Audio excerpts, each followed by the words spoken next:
नमस्कार दोस्तों, स्वागत है आज के इस नई वीडियो में। दोस्तों, बिहार में एक और फिर नई वैकेंसी आ चुकी है जिसमें डाटा एंट्री ऑपरेटर का भी पोस्ट रहने वाला है, कार्यालय सहायक का भी पोस्ट रहने वाला है और सैलरी भी अच्छा खासा आपको मिलने वाला है। तो इसी के बारे में हम इस वीडियो में बात करने वाले हैं कि कब से कब तक आवेदन प्रक्रिया होगा। अगर आप किसी भी जिले से हैं तो आप इसमें आवेदन कर सकते हैं और इसमें सीधी भर्ती होगी। किसी प्रकार से आपको एग्जाम वगैरह नहीं देना है, डायरेक्ट आपका चयन कर लिया जाएगा आपके नंबर बेसिस के आधार पर। तो कितना सैलरी मिलेगा, कब से कब तक आवेदन कर पाएंगे, कहाँ पर वैकेंसी निकाली गई है, हर एक जानकारी हम आपको इस वीडियो में बताएंगे। तो इस वीडियो को आप एंड तक जरूर देखिएगा क्योंकि बहुत से ऐसे जिले हैं जहां वैकेंसी निकल चुकी है ऑलरेडी। ये जिलावार वैकेंसी रहने वाली है, लेकिन आप किसी भी जिले से हैं तो आप इसमें आवेदन कर सकते हैं। तो सारी जानकारी हम आपको बताएंगे। तो चलिए वीडियो करते हैं स्टार्ट।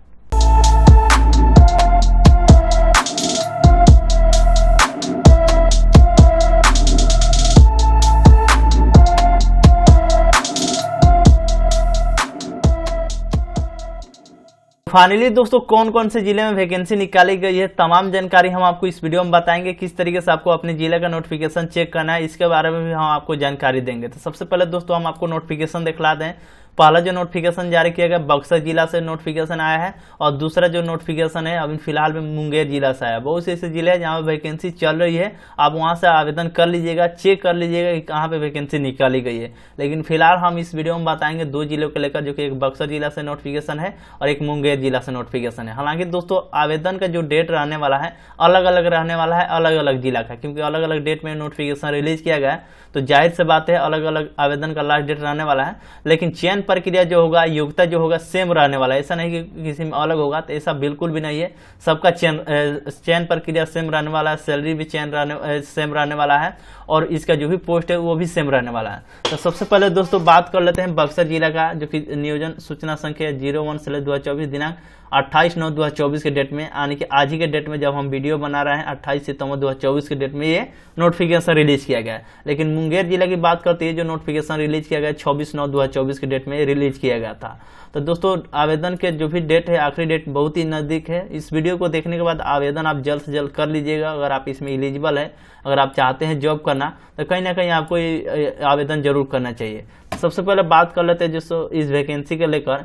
माननीय बिहार राज्य विधिक सेवा प्राधिकार पटना के पत्रांक संख्या 1507 दिनांक 28/8/2024 के आलोक में legal and defence counselling system LADCS Buxar जिला विधिक सेवा प्राधिकार बक्सर में पूर्णतः संविदात्मक रूप से कार्यालय सहायक, लिपिक, रिसेप्शनिस्ट, डाटा एंट्री ऑपरेटर, टंकक कार्यालय अनुसेवक, मुंशी, परिचारी के पदों पर चयन हेतु योग्य उम्मीदवारों से विहित प्रपत्र के आवेदन आमंत्रित किए जाते हैं और उक्त पदों पर चयन पूर्णतः संविदा आधारित निम्न पदों पर प्रारंभिक रूप से वित्तीय वर्ष यानी 24-25 एवं 25-26 के लिए की जाएगी। दोस्तों आपको बता दें, कोई गवर्नमेंट जॉब नहीं होता है, ये संविदा के आधार पर जॉब लिया जाता है, यानी कि 1 साल के लिए 2 साल के लिए आपको जॉब पे रखा जाएगा।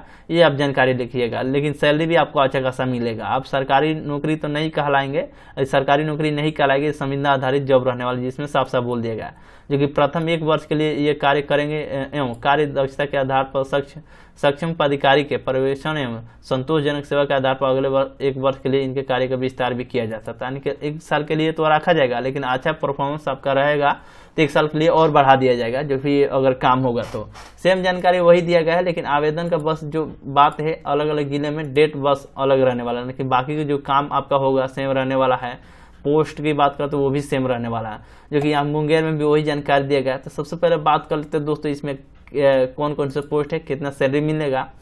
जो कि इसमें बोल दिया गया कि जो पहला जो पोस्ट है यानी कि कार्यालय सहायक यानी कि लिपिक, जिसमें 20,000 रुपये प्रति माह आपको सैलरी मिलेगा। जो कि वंचित योग्यता के बताया गया, तो शैक्षणिक योग्यता का स्नातक पास होना चाहिए, कंप्यूटर की जानकारी भी होना चाहिए, कंप्यूटर दस्ता होना चाहिए, हिंदी और अंग्रेजी टाइपिंग की दस्ता होना चाहिए, हिंदी अंग्रेजी आपको आना चाहिए, ध्यान रखिएगा। और हिंदी अंग्रेजी अति लेखन या ज्ञान होना चाहिए, हिंदी अंग्रेजी लिखने और पढ़ने का भी ज्ञान होना चाहिए, संचित रख रखाव का भी ज्ञान रहना चाहिए कि किस तरह से आपको रहना है, क्या मतलब बोलचाल आपका सारा चीज़ मतलब सही रहना चाहिए। तो आप इसके लिए आवेदन कर सकते हैं। वहीं पर डाटा एंट्री ऑपरेटर की बात किए तो शैक्षणिक होता है, इसमें भी स्नातक मांगे, कंप्यूटर का ज्ञान होना चाहिए और उत्कृष्ट मौखिक एवं लिखित पत्राचार का ज्ञान होना चाहिए। दूरसंचार प्रणाली पर काम करने का, जैसे कि फैक्स मशीन, स्विच बोर्ड इत्यादि मतलब काम करने का भी ज्ञान होना चाहिए। हिंदी अंग्रेजी टाइपिंग का भी ज्ञान होना चाहिए और वर्ड एवं डाटा प्रोसेसिंग के बारे में भी आपको जानकारी होना चाहिए, तब आप इसके लिए आवेदन आप कर सकते हैं। ठीक। वहीं पे अगर मुंशी के लिए यानी कार्यालय अनुसेवक के लिए आवेदन करेंगे तो 13,000 रुपये प्रति माह आपको सैलरी मिलेगा। सिर्फ आप मैट्रिक पास है तो इसमें आवेदन कर सकते हैं, साइकिल चलाना आता हो तो आप बेहतर है इसके लिए। तो ये हो गया पोस्ट और ये हो गया योग्यता। अब बात कर लेते हैं चयन प्रक्रिया, कौन कौन से लोग आवेदन करेंगे। तो सबसे बात करते हैं आवेदक भारत का नागरिक होना चाहिए, अदर स्टेट वाले भी इसमें आवेदन कर सकते हैं। और बिहार का अगर आप किसी भी जिले से तो भी आप आवेदन कर सकते हैं। आवेदक शारीरिक एवं मानसिक रूप से स्वस्थ होना एवं अच्छे चरित्र का भी होना चाहिए, यानी कि जो भी कैंडिडेट आवेदन करेंगे वो शारीरिक रूप से एकदम स्ट्रॉन्ग यानी अच्छा होना चाहिए, किसी प्रकार से बीमारी नहीं होना चाहिए उनके अंदर, और स्वास्थ्य होना चाहिए और अच्छे चरित्र का भी होना चाहिए। और आवेदक जो सरकारी या सरकारी सेवा में है उसे छोड़कर शेष आवेदक स्थानीय नियोजन निबंधित होना अनिवार्य होना चाहिए, ये जानकारी दिया गया। परीक्षा शुल्क किसी प्रकार का इसमें नहीं डंगलेवाना, 1 भी रुपया आपको कहीं पर देना नहीं है, ये ध्यान रखिएगा। और बोला गया कि यदि किसी स्तर पर यह पाया जाता है कि आवेदक अपेक्षित योग्यता नहीं रखते हैं अथवा उनके द्वारा दी गई जो भी जानकारी हो गलत है तो उनको आने के आवेदन रद्द कर दिए जाएंगे। जो भी आवेदन करते समय जो भी जानकारी देंगे अगर जांच में पाया जाता है या जो भी जानकारी बताएंगे गलत पाया जाता है तो आपको हटा भी दिया जाएगा, ये जानकारी है। और इसे आपको संविदा पर रखा जाएगा। संविदा ये 2 वर्ष के लिए मान्य होगा। नियुक्ति कर्मी को 1 वर्ष के लिए पूरा करने के बाद उनके कार्य का प्रदर्शन संतोषजनक होगा तो फिर से 1 वर्ष के लिए बढ़ा दिया जाएगा। तो ये ध्यान रखिएगा, अगर आपका कार्य अच्छा होगा, परफॉर्मेंस अच्छा होगा तो फिर से 1 वर्ष के लिए आपको बढ़ा दिया जाएगा, नहीं तो 1 वर्ष के लिए ही रखा जाएगा। और बहुत सारी इसमें जानकारी दिया गया है। बोला गया जिला विधिक सेवा पदाधिकारी के पास यह अधिकार सुरक्षित होगा कि विभिन्न पदों पर संख्या में बदलाव किया जा सकता है और प्राधिकार के द्वारा किसी प्रकार का यात्रा भत्ता भी आपको नहीं मिलेगा। तो ये ध्यान रखिएगा, आप किसी प्रकार से आपको यात्रा भत्ता नहीं मिलेगा विभाग द्वारा। बोला गया कि उक्त यानी कि कार्यालय में LADCS कार्यालय में नियुक्ति कर्मी अपने सेवा से संबंधित अपनी सेवा काल के दरमियान या सेवा काल में समाप्ति के उपरांत ऐसा कोई भी लाभ का दावा नहीं करेंगे जिसका विज्ञापन उल्लेखित नहीं करता है। क्योंकि बहुत से ऐसे कैंडिडेट क्या हो जाते हैं, उनको लगता है कि सरकारी नौकरी है तो जो भी सामान है या कोई भी सरकारी पे वो अपना दावा ठोकने लगता है कि नहीं हमें भी मिलना चाहिए। तो ऐसा आप कुछ भी नहीं कर सकते हैं, क्योंकि इसमें साफ साफ बता दिए कि आप सरकारी नहीं बल्कि संविदा पर काम करेंगे। बहुत सारे इसमें कंडीशन दिया गया जो कि आपको भर कर इस वाले पते पर आपको भेज देना। अगर आप यहाँ से हैं तो आप इस वाले मुंगेर से हैं तो आप इस वाले पते पर आपको भेज देना है, जिसमें बोला गया कि अलग अलग पद के लिए अलग अलग आवेदन करना है। अगर आप 1 से अधिक पोस्ट के लिए आवेदन करना चाहते हैं तो अलग अलग आपको आवेदन फॉर्म भरना होगा। संयुक्त आवेदन स्वीकार नहीं होगा। आवेदक विहित प्रपत्र आवेदन पूरी तरह से सही से भरकर स्वयं हस्ताक्षर करके फोटो आवेदन के साथ चिपकाए तथा आवेदन के समय शैक्षणिक एवं तकनीकी योग्यता के प्रमाण पत्र, उम्र प्रमाण पत्र, जाति प्रमाण पत्र, चरित्र प्रमाण पत्र तथा स्वयं पता लिखा हुआ लिफाफा के 22 रुपये के टिकट साथ आवेदन निबंधित डाक स्पीड के माध्यम से इस वाले पोस्ट पे भेज सकते हैं, जो कि 30/9/2024 तक इसका डेट रखा गया है, जो कि आपको ध्यान रखना है। 30/9/2024 तक इसको लेकर आवेदन कर सकते हैं। मुंगेर की बात किया गया है।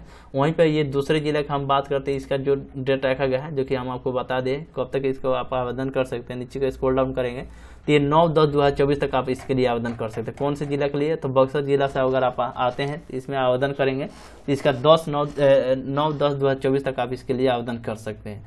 और यहाँ पे जो दिया गया इस वैकेंसी के लिए मुंगेर के लिए, तो इसके जो डेट रखा गया है आने के 30/9/2024 तक रखा है, जो कि 5 बजे तक आवेदन दिए जाएंगे। अब क्या क्या डॉक्यूमेंट देना है इसमें बोला गया है, यानी कि ऑफिस कलर के लिए अगर आप आवेदन करेंगे तो उसमें जाति प्रमाण पत्र, चरित्र प्रमाण पत्र, स्नातक का अंक प्रमाण पत्र, स्नातक का प्रमाण पत्र, बहुत सारे इसमें अगर कंप्यूटर कोर्स किए हैं 3 माह का तो भी आपको देना है। कि YP भी किए तो भी आप दे सकते हैं।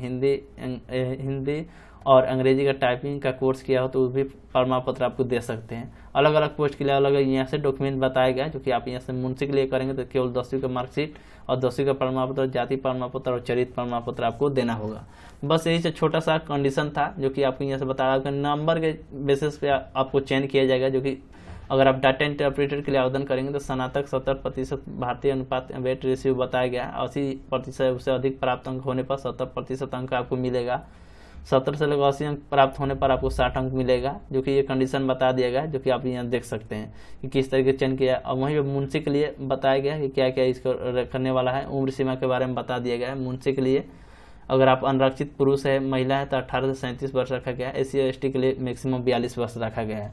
तो ये एक बार आप देख लीजिएगा। और ये रहा आपका आवेदन फॉर्म, इसे आपको भरकर इस जो भी पता जो दिया गया है आपको अपने उस पते पर भेज देना है। अलग अलग जिला के लिए अलग अलग दिया गया है। तो दोस्तों इस तरीके से आप अपने जिले का भी एक बार चेक कर लीजिएगा। आपके जिले में भी आया होगा तो आप जिले के NIC पोर्टल पर जाकर रिक्वायरमेंट के ऑप्शन पर जाकर चेक कर सकते हैं।